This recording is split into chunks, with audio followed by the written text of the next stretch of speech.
You won't believe the insane reasons 165,000 men were willing to fight at Gettysburg. Over 3 days in July 1863, more Americans died in this one Pennsylvania town than in any battle before or since on this continent. And here's the part almost nobody expects. Neither army planned to fight there. Neither side chose the ground. It happened almost by accident.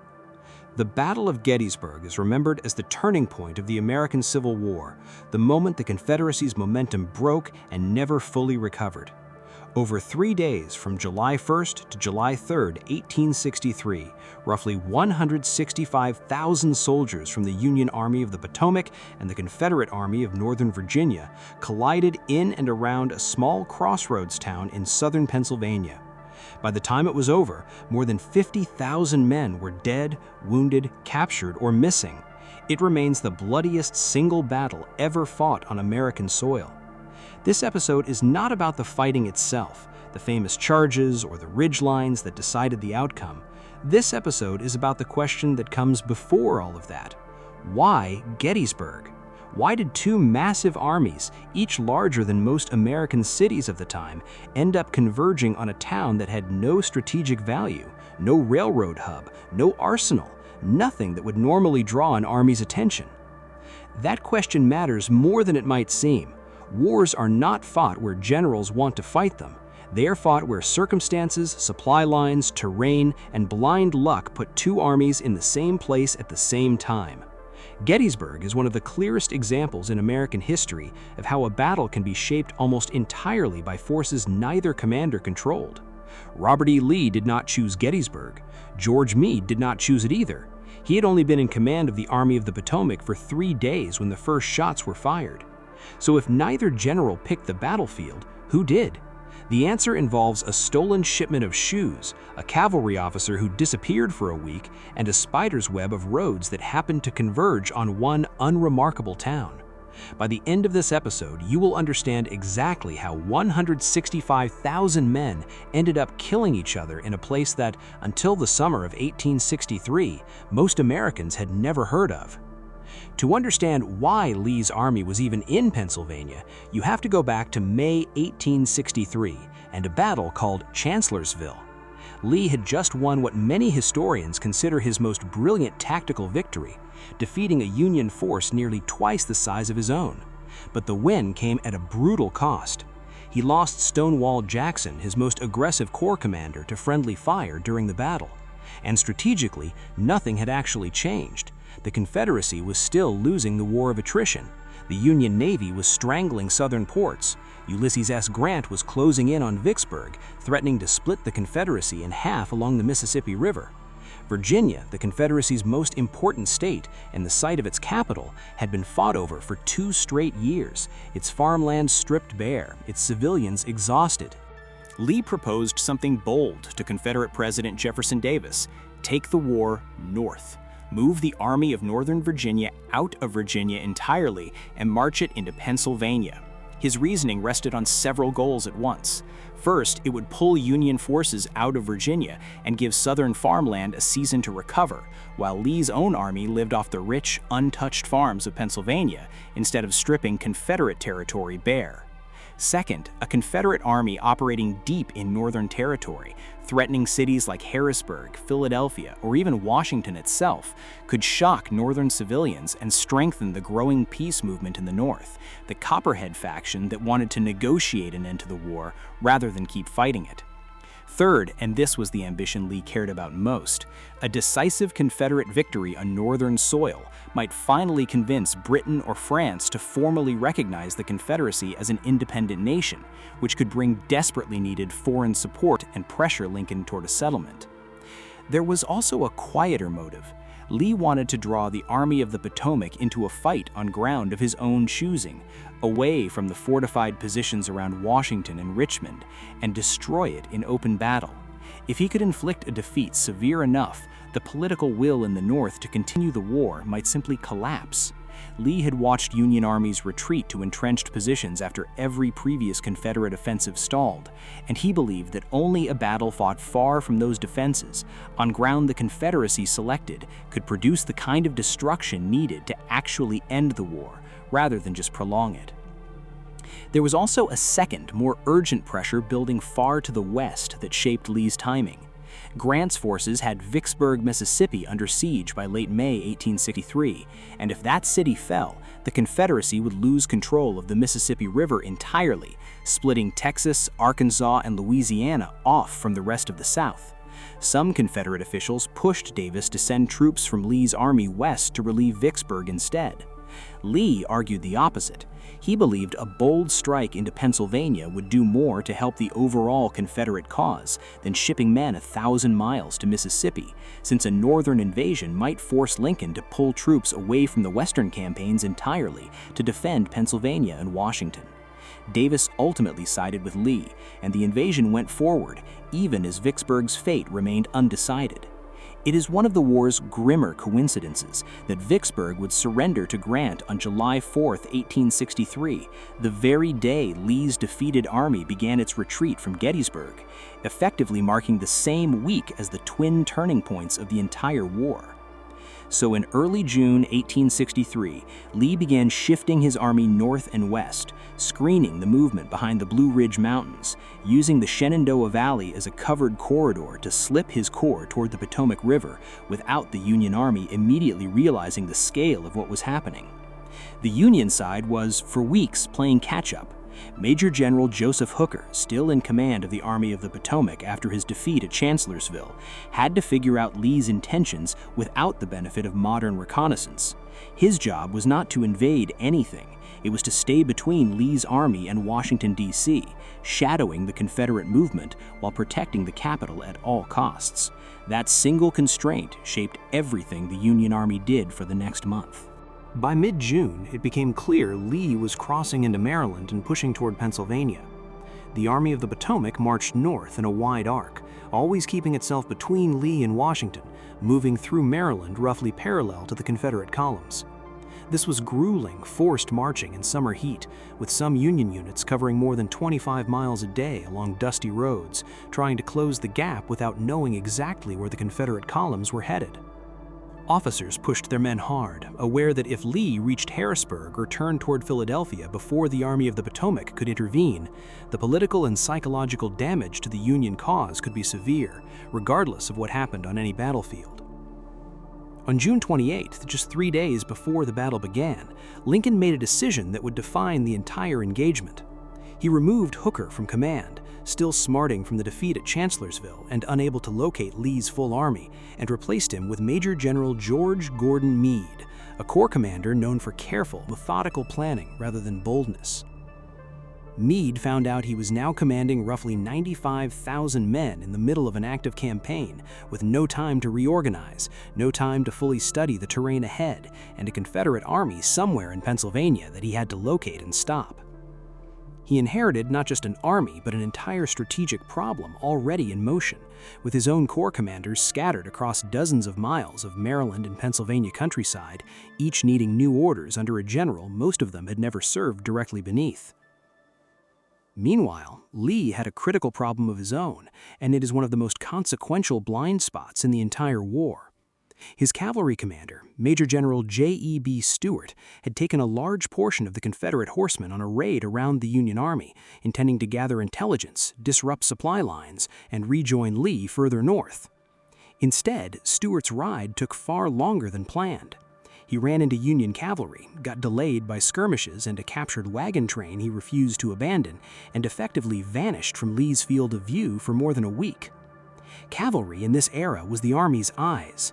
Without Stuart, Lee was marching through hostile territory almost blind, unsure exactly where the Union Army was or how fast it was moving. He knew the Federals were somewhere south and east of him, but not precisely where, and not in what strength. Stuart's absence was not just an inconvenience, it represented a fundamental failure of the Confederate Army's ability to see the battlefield. Cavalry in the Civil War functioned as an army's early warning system, screening its own movements while probing for the enemy's location, strength, and direction of march. Without Stuart's main body, Lee had to rely on scattered, smaller cavalry detachments and secondhand civilian reports to judge where the Army of the Potomac actually was. This meant Lee spent the last days of June operating almost entirely on assumption, believing the Union Army was still well south of the Potomac River and posed no immediate threat, when in reality, Meade's forces were already inside Pennsylvania and closing the distance rapidly. This is the strategic picture heading into the last days of June 1863. A Confederate army spread out across south-central Pennsylvania, its various corps marching toward different towns to gather supplies, its commander uncertain where the enemy actually was. A Union army marching hard from the south, newly under different leadership, trying to locate and concentrate against that same Confederate force. And sitting almost exactly between the scattered pieces of both armies was a town called Gettysburg. Gettysburg had no fort, no factory, no railroad junction of major significance. What it had was roads. 10 separate roads radiated out from the town like spokes on a wheel, connecting it to Chambersburg, Carlisle, Harrisburg, York, Hanover, Emmitsburg, Taneytown, and Baltimore. In an age when armies moved on foot and by horse-drawn wagon, road networks dictated troop movement almost as much as terrain did. Any Confederate unit trying to reconcentrate and any Union unit trying to intercept them was almost mathematically likely to pass through or near Gettysburg sooner or later. Neither Lee nor Meade selected the town as a battlefield. Geography selected it for them. By the last days of June 1863, Confederate infantry divisions were scattered across a wide swath of south-central Pennsylvania, some as far north as the outskirts of Harrisburg, gathering food, horses, and supplies from the surrounding farms and towns as Lee had planned. On June 28th, Lee received word, not from Stuart, but from a Confederate spy operating independently, that the Army of the Potomac had crossed into Pennsylvania and was much closer than he had believed. Alarmed at the possibility of his scattered corps being caught and defeated piecemeal, Lee immediately ordered his army to concentrate. He picked Cashtown, a small town just west of Gettysburg, along the Mountain Gap roads, as the rallying point. Every Confederate unit still spread out across the countryside began converging back towards that area. Gettysburg, sitting just a few miles east of Cashtown along the same road network, was suddenly directly in the path of that concentration.